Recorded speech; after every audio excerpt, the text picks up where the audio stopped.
وهنا اللي كنهضر معكم في هذه اللحظه راني معرض للتوقيف يعني في اي لحظه.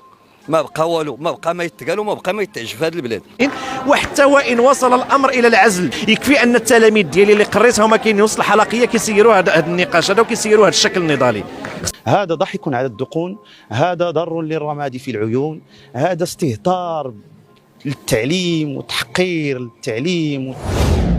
توقيف لعدد كبير من الأساتذة المدربين عن العمل مع توقيف أجورهم كذلك. توقيف مؤقت عن العمل وتوقيف للأجرة. هاد الأشخاص كيعتقدوا بأننا رموز تنظيم على ما عندك تصيفط لي في الرقم الشخصي ديالي وتصيفط لي توقيف عن العمل ودير لي فيها اتهامات خطيرة. الأمور أصبحت صعبة ووضعية التعليم ستزداد سوءا بعد هذا التوقيف.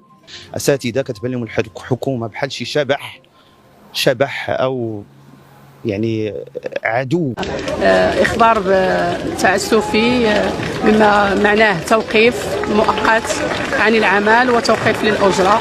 وتجي تصيفط لهم دابا توقيفات بالواتساب وتشهر بيا يعني بالواتساب وما تسلكش المساطيل الاداريه انك تعطيها لي من داخل المؤسسه، لان انا السبت غادي راني كنكون في مؤسسه. نضيعوا حتى حنا في وقتنا وقت الخدمه ديالنا دابا كنضيعوا مع الدراري، ما قاريين لا دراري، ما خدامين لا حنايا.